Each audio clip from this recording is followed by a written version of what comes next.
Audio Jungle.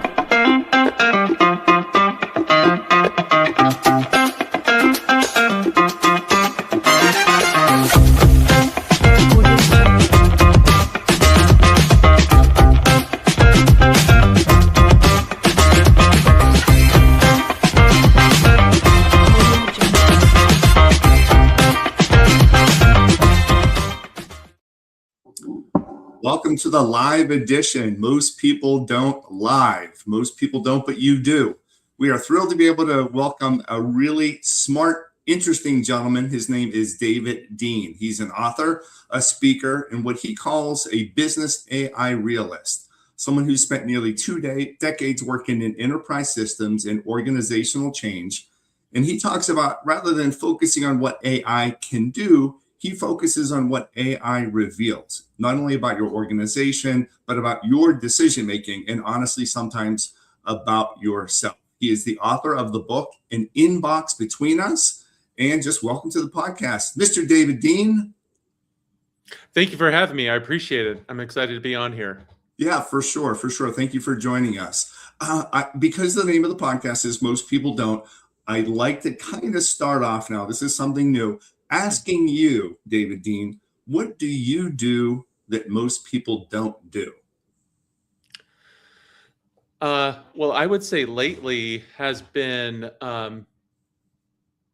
self-realization and understanding human behavior. You know, it's been, especially in this world of AI, you know, and this concept that if AI is here to mimic human behavior, you know, it's important to understanding human behavior and ultimately how it works. And like, especially writing this book is creating an opportunity to have some self-realization and insight on like how I work, how I function, the things that I do every day. And I think about that, you know, for me, but then I also really think about it. What does it mean for other people for that? And it gives me this opportunity to create some insight that I may not have ever originally had around it. And I do this every day as far as like from a professional work standpoint, but even interacting with people and talking with people when it comes to AI. Yeah, so it enabled you writing this book and being the expert that you are. It allowed you to learn more about human behavior. Mm-hmm. And this is an okay time to brag about yourself. Okay, David. Yeah. What do you do? What have you learned about yourself? Like, most people don't write books. Most people don't get on podcasts. Most people don't believe in a message. Those are all things that I'm giving you compliments for. But compliment yourself. What do you do? What did you learn about yourself that is just like, wow, I'm an okay human being? What did you learn about yourself that you do that most people don't? Yeah, so I learned the kind of voice that I have. You know, there's something about, you know, hearing what other people perceive and then being able to utilize AI to kind of identify, you know, the things that I do well and the things I ultimately do well, the things that I have issues and things I have challenges with. And through a lot of experimentation with it, because I want to be better in what I do every day with it. And this has really given me that opportunity to kind of self-discover through this. And ultimately, when I was doing this, I'm like, hey, I work with large enterprise companies or small businesses. As I was moving my career more into the AI space, like, people are going to need to understand this, you know, and it's going to be kind of hard to communicate. What is the best way to communicate this? So I started doing a lot of journaling, you know, so I normally did journaling, but I took the opportunity to do some of the self-discovery around this and try to make it real. And I'm very practical and straightforward and realistic on approaching different things. And I'm like, so what does this mean and how can I translate that? Yeah, and wow. so I took a lot of opportunity to journal that. And I said, there's something here. Like, there's something here.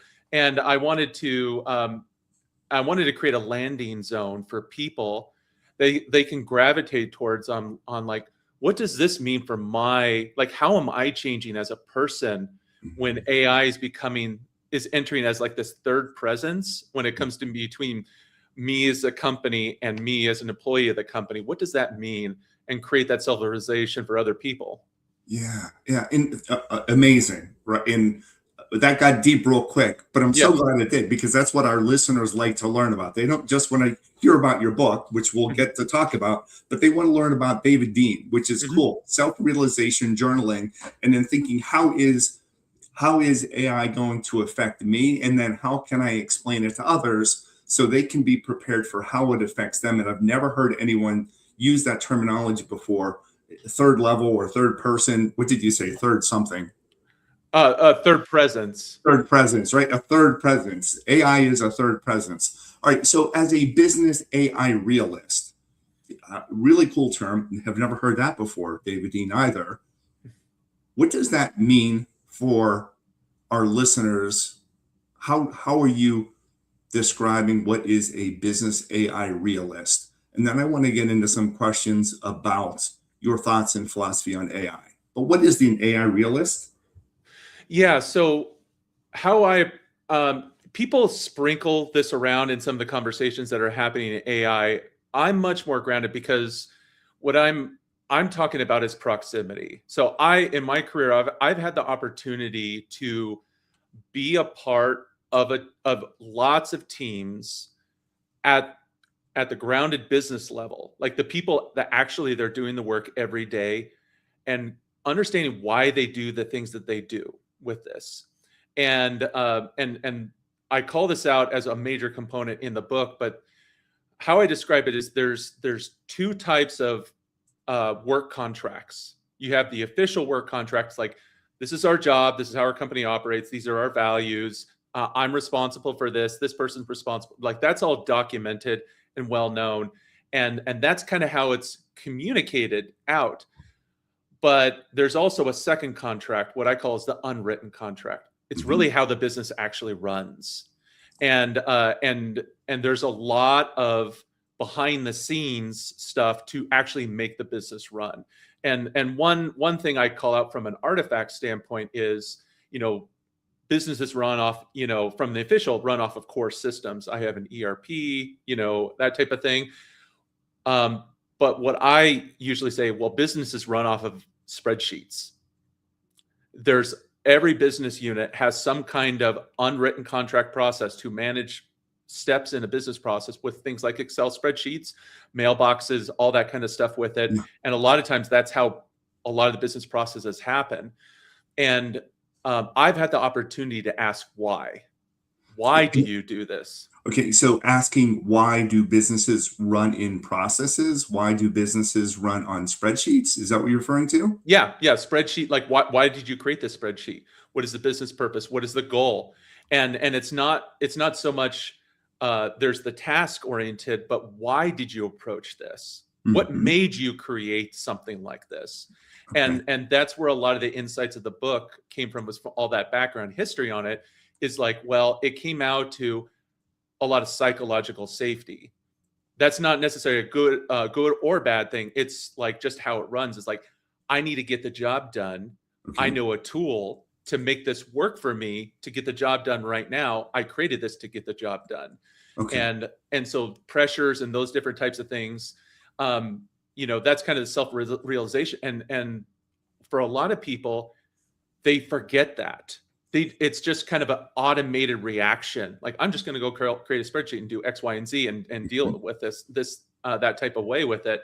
They don't even think about it. But when you start asking questions and uncover the behaviors around it, it has all kinds of insights around how your business actually functions and works in a company. Okay, can we get into an example?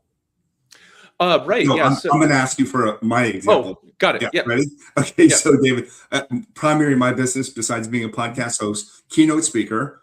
So getting in front of 200 to 4,000 people and sharing motivational messages about how can we take action? How can we go from intention to action? That's the basis of my discussions, as well as a couple of other really interesting topics in one recently new one called humanality, which is the insertion of human empathy, human care, kindness, and gratitude into this world that is very transactional, into this world that is very AI tech heavy. So I don't want to talk too much about that, but just if you can just role play with me for a second. Sure. I create for my tools, I have a newsletter, as an example, goes out every single Friday. I need to make sure I copy you on it too. I have a PowerPoint presentation. So it helps me keep my thoughts in mind, and it also helps the audience to learn different things visually instead of hearing just my talking head for 45 minutes.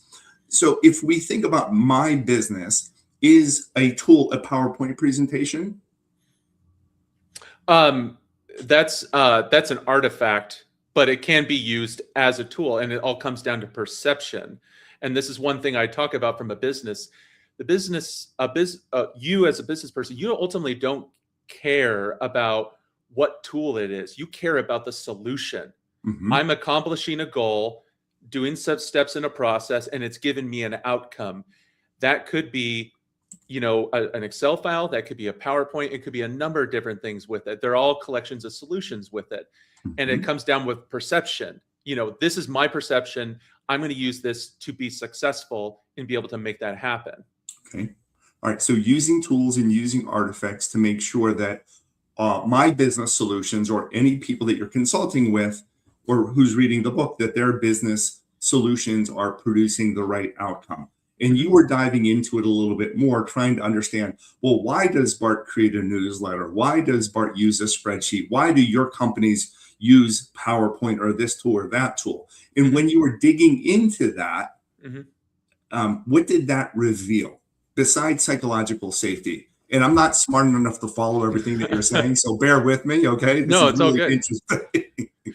No, it's like, I'll give you an example. It's like, I'm looking for a way to accomplish A, B, C, and D with that. Hey, company, can I get something to make this happen, with it? And the realization of that is, well, either funding challenges or other types of challenges, nothing's coming to you. Well, but I'm still being asked to accomplish a goal and deliver something with it. So I'm going to go find my own way to make that happen. And that's why I create these things with it. And, and you hear the term shadow IT, even shadow AI out there. I don't like that. I don't like that word or term, because it makes it seem like someone did something wrong. And the realization is they didn't do anything wrong. They're just reacting and surviving things, that what they need to do and how they need to accomplish things in their job. And they don't have other options, and they can't just not do it, that type of thing. It's still expected. So, and so that's why I found very interesting is that, whatever factors made you create this, it is what it is. That is your solution today. And that's what you use every day, whether it's efficient or not. That's the real, and it's working for them. Is there opportunities to expand and make that better? Absolutely. That's why I'm talking with you, as a part of that. So let me just back up a moment, David. Individuals are tasked. If you're an employee or a business owner, it doesn't matter. If you're in the world of business, you need to get certain things done. I need to make phone calls. I need to do presentations. We need to make a profit, all of these things. And what I'm hearing from you is, in the book and the research that you've done, you've journaled about your own behaviors, and you are also then beginning to identify, what does someone need to be able to go from A to B to C?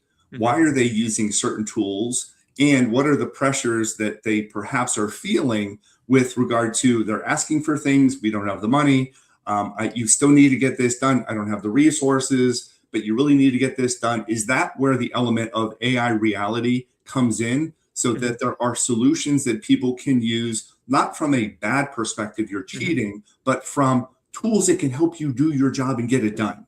Am I following so far? You are absolutely following, because the aspect, there's multiple themes in the story, and there's multiple audiences I'm essentially targeting with it. But for the business leader or individual contributor out there, there's, people are saying jobs are going to go away and all that kind of stuff. And what I'm ultimately trying to say is that there's an opportunity for self-realization, and not just at the person, but even at the company level, and trying to understand, this is how we run as a business. These are our challenges, and here's our opportunities with that. You should really focus on that first, before you really approach AI in any level with it. Yes, in general, right? Yeah. Map out what are your challenges, what are your goals. You have the plan, especially Yeah. during uncertain times. You need to have the plan. In what I believe you are sharing with our listeners and our followers, have the plan. And when you can plug in tools, and maybe it is an Excel spreadsheet, because before you're using a calculator, and Yeah. now you're beginning to say, hey Siri, add up these numbers for me. Whatever the tool is, you're using tools to accomplish the solutions and solve the challenges and problems to move the business forward, right? Absolutely. Yes, Okay. correct. Yeah. Yeah. And yeah. And and AI is entering that to figure out ultimately where Mm-hmm. does it fit? With Mm-hmm. it doesn't fit with everything. Right. But getting to why I call it the inbox between us Yes. is that, well, how do I figure that out? How can I figure out what I do every day? And that's one thing I talk about, like in the very beginning of the book, is a lot of people forget how they behave at work. Mm-hmm. Like why they do the things that they do, why they think the way that they think. um and especially as I like interview people when talking about business process, I try to like extract, I'm like, what is up here that makes you do these things every day? And that's an exercise around Mm-hmm. it, like what do I know, and how do I make that happen? Well, there are ways to help self discover, Mm-hmm. um not even as an individual, but as a team and as an organization. And it's something I call the inbox. In the inbox, everyone has email, and email will be here 50 years from now. Yes. So something that everyone can relate to. But when I use the term inbox, I mean the inbox is the digital footprint of all of our behaviors as people in our communication and collaboration data. And I can utilize AI to create insight on what I do, how I work, and be able to self realize and self discover to see where there's opportunities for me to move forward with that. And so that's something I'm encouraging people to do, is like ask questions against your emails, ask questions Mm-hmm. against your meeting transcripts and instant messages. How What do I do? How do I do? Where do I have issues? Where do I have problems? All that Yeah. kind of stuff. That helps you build ideas Mm. where AI can potentially help. Yes. So, Okay. Amazing. yeah. Let me just share a couple of things that I've learned recently as well. Hmm. And hopefully it's okay to talk about specific Sure. tools that are out there. Yeah. I use a lot as a speaker and as a podcast host, Hmm. tons, which is Hmm. just, and I'm so grateful because every single day I am following people on social media that are giving me a little tip or Hmm. a little enhancement or a little prompt code. Like all I do is I star them or I favorite them. And Hmm. on weekends, it sounds really boring, but I go through a whole bunch and I start to apply what I'm learning. Hmm. So just the other day, and I will want to get to the point where there's a lot of organizations that maybe don't embrace certain tools, but I want to share with you and with our Hmm. listeners why I think they should start looking at it. And I just had this call with a very dear friend, Gail Olofsson, last night. She's a professor at the University of Rhode Island, Hmm. super smart. And I was telling her some things that I'm doing with AI. Hmm. And I gave her an example. I said there was a call that I was on. There was 21 people with a certain company, and all of them wanted to be subscribed to my newsletter. And they all gave me the verbal yes, sign me up, sign me up. Well, the first thing I thought to do was, we'll send them the link and have them sign it up. Well, I did that, and like 3 people sign up because they get busy. Hmm. Well, if I have 21 emails, let me use AI. So I opened up Claude and I said, can you put these 21 emails into an Excel spreadsheet? First name, last name, email address. Bam, 3 seconds, done. Went Hmm. to my Kajabi. I imported them into the marketing contacts. And within 10 seconds, I had 21 new people listed to be able to receive my newsletter. That would have taken me, or a virtual assistant, probably 20 minutes. It Hmm. took seconds. It took seconds. And as I'm sharing this, David, and I'm curious to hear your opinion, I don't want people to think that that's cheating, because anyone could have done it. There Mhm. was no element of human involvement. There was no humanality that was required. There was no feelings to be hurt or feelings to be had by Mhm. that process. Yet so many people are scared. They're Mhm. scared of cheating. How would Mhm. you answer when people come to you and they're like, look, I want to make sure that I'm invaluable. And Mhm. if I'm using another tool, well, maybe I will be perceived as being less valuable. And I'm scared because I'm cheating. What are your thoughts? So the one thing I talk about with people regarding to this is that AI is just another form of process automation out there. A work smarter, not harder. Concept with it. What I try to emphasize is if you look at what you do every day, look at your backlog. There's probably a laundry list of things that you never get an opportunity to ever address with that. And a lot of those things are proactive measures to either help you or help the company. And you also probably have a backlog of ideas where to be proactive. And so the way I see it with AI is that AI can take away some of these task, intensive behaviors to reduce that to give you opportunity to focus in on things that are going to be more valuable to you and to the company, also give you breathing room to think critically because you matter as a human. And that's one thing I kind of talk about when people are designing AI solutions is that you need to make sure that humans are a part of the system. We are entire systems of amazing capabilities with that. Plug that in. What do humans do well and what do AI do well? Because that's kind of ultimately I come from a conclusion standpoint. It's a symbiotic relationship. There's Yeah. things that humans are going to do really well. There's things that AI is going to do, and it's going to work together in order to create this cohesiveness. Excellent. And so well said, David. Really cool. I do want to get back to Mhm. the title, Inbox Between Us. Yep. In your theory, your assumption, in your work, your process is to be able to help people evaluate their inbox because you're absolutely right. It is the communication vehicle for so much of what people do. So if Hmm. you combine inbox with maybe text messages, maybe Slack messages, maybe however you're getting your communication, and I think you even referenced meeting minutes, Hmm. right? Put all of those things in. And is there a prompt that you would suggest? Is there a tool, first of all? And then Hmm. is there a prompt that you can share with our listeners? I don't want to take any business away from you, but I want people to begin as a result of what you are doing. I want to pique their interest that this is something that if I can't do, David Dean and his team can help do, or the book can help do. But can you walk us through what tool would you use and what prompt might you suggest? So it relies on connecting these data sources together. So there are, Claude, Copilot. There's a number of things that naturally are already plugged in. What and discoverable with it. And what I usually tell people is take a business process that is challenging in your organizations and ask it to analyze, like, why do you think, like, here's the situation, look at all my meetings, transcripts, and emails. What are potential bottlenecks? What are potential challenges with this? What information can you give me with it? Now, the more sophisticated questions, and it's usually not just one question, it's here we go, it's usually a daisy chain of questions to basically find out where, really particulars around it to be able to create that insight and around it. So like one of the easiest examples, approvals. So why, I have an approval process.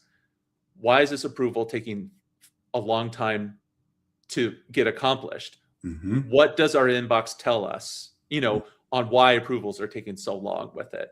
Yeah. And the one thing is, it's not an AI thing that needs to be addressed. It may just need to be a conversation. It may need to be reprioritization. Yeah. There's human ways to address the issue, but utilize this area to create insights to be able to self-improve as an organization. Yeah, it's so smart, so smart. Because I'm just thinking of my inbox. We're very fortunate. We get a lot of requests for people like you and like Jimmy, and shout out to Jimmy, to be able to be on our show. Hmm. And we have since automated a couple of different things. And we're saying yes to as many people as possible, like you, that we believe are interesting and add value to our listeners and to the show, but it is now being automated. So there's going to be a response, and there's going to be a couple of forms to click, and I'm not going to have to send a separate invite because it'll already be included. So there's different things like that. And another tool that I just used recently, I wanted to evaluate who are my LinkedIn contacts. Right, I'm blessed to have 20,000 connections, and so I used Claude to evaluate. Tell me about who my connections are. What are their titles? Where are they located? How long have I been connected with them? How many of them am I currently working with based on my client list? Who else should I try to connect with? All of these incredible things would have taken me days to be able to go through, David. But by connecting, I was using Claude as a tool. It really helped. Now, a lot of our listeners, if they are working for a company and they're only allowed to use Gemini, or they're only allowed to use ChatGPT, or they're not allowed to use other things, because we deal with that every single day. I do a lot of work with hospitality and service related companies, and many of them are just like, I can't do this. I'm not permitted to do it. Are there any, I don't want to say workarounds, I want to make sure that everyone is doing things by their policy, but are there any suggestions from a professional lens? I'm sure they could evaluate their personal email and get a personal account to Claude or something else. But any suggestions on what they could do from a professional lens if they don't have access to all of the same tools that an entrepreneur like you and me might have? Yeah. So the one thing is you forget that yourself is a tool as well. So and because what you do and the tools you use every day, that's something, accomplish a goal, but your mind is a solution. And things like documenting, you don't have client data or sensitive data, documenting on how you work and how you behave. You know how you do your job every day. You know how you do all your tasks every day. Articulate that. Open up one of these dictation tools on your phone and just start talking. Just like, this is what I do every day. And so it's just start documenting these things as a part of that. And once you have something like that, you can use your own person, because you don't have anything sensitive and the business process is not necessarily sensitive with it. I can take something like that, throw it into my own personal and say, can you rewrite this to identify how my business, how I do my job, how I do my steps with it? Because ultimately that's the first step in where the concept of skills in things like Claude, which are just essentially a file that did step one, step two, step three. I do all these things with it. And it kind of introduces you to this concept. Well, how can AI, work for me? Well, now it understands how I do things. Let's see what this skill could potentially do for me now, based on how I work. So cool. So cool. So it's analyzing the what you do and why you do it, like you just said, transcribing, right? Opening up, even if you have a phone, transcribe and just talk. This is what I'm doing every single day. And then use similar tools of whatever you're able to have access to from a work lens, have it begin to evaluate that. And then once you have that, then take it and on your own, if there's another tool that you want to say, because it's not proprietary, it's not sensitive, this is what I do. On a Saturday, I'm going to sign up for a $20 Claude or whatever it is. And I'm going to say, are there AI tools that could help me do this better? And how can you teach me? Yep. And boy, and that's not scary. That is creating relevance. And that is allowing individuals to be remarkable, not redundant. And then they don't have to worry. All right. Last thing I have for you, two last things, David, and thank you so much for spending time with us. Tell us again with your book. First of all, the website, davidchristopherdean.com, David Christopher Dean. The book is called An Inbox Between Us. You can find it on Amazon, An Inbox Between Us. What else can people expect from the book? Are you giving them tools? Are you walking them through prompts? Because I've not had a chance to read it quite yet. But would you mind sharing what can they expect with your book? So it's really it's more of an organizational psychology book, and it's more of creating the right mindset And it's kind of answering some of these questions. The way I kind of wrote is, if I sat down with you as an individual contributor or leader, and I'm like, I'm concerned about a number of different things. Help me understand what is changing and why it's changing. Not up here, down at this level. I'm talking with you from a reality standpoint. So what is happening? What is changing? What does this mean? And ultimately, that's where I'm trying to communicate the message. Humans will always matter, even when we hit AGI eventually years down the road. Humans will still matter. And what is AGI, please? So when basically AI becomes self-aware, Okay. around that type of thing with it, because it eventually will. But there's this concept of, what does humans have that will never have? And that is lived experience and the consequences of lived experience with it. Humans will always understand that. AI may be able to have signals to it, but they will never have the inputs and the lived experiences that we have in here to make the decisions around. And that's what makes us valuable. And that's why we hire people to make decisions and be accountable with it. So humans will always matter with it. And so I'm trying to bring it down and walk away with a comfort and an understanding that, because a lot of times they feel like they don't have a true, one-to-one understanding of what this change means for them. And I talk about good things and I talk about challenging things in it, because you can't, it's a relationship. So, and any relationship, you have to work through these things, and you need to be aware of the good and the bad, so you can come to your own conclusion of what this change really means for you. Agreed. And boy, what a wonderful way of just summarizing who you are and what you are, David Dean. You're a business AI realist in a very pragmatic kind of way. I cannot thank you enough for being on the show. DavidChristopherDean.com. Find his book, support him, follow him in Inbox Between Us. You can find it on Amazon. And we started off the conversation, most people don't, but you do. I asked about you. Just fill in the blanks. Most people don't blank. There's only one blank there. Most people don't blank. No right or wrong. Most people don't listen to themselves. Self-realization. And you are providing tools that will help people understand why they do what they do and how they do what they do. Self-realization. Listen to yourself so you can become better. It's easy to be, but it's better to become. David Dean, amazing. Congratulations on your book, author, speaker, and a business AI realist, and Inbox Between Us. Find it on Amazon, and so glad you're able to join the call. And we will share this and celebrate this with all of our followers, and we'll make sure you get copies as well. Thank you so much. Thank you for having me, and it was a pleasure. Yeah. Did I kind of get the essence of what you were saying? Yes. All right. Absolutely. Good. Yeah. I love the conversation. Thank you again, David. I appreciate it. Yeah. Thank you so much.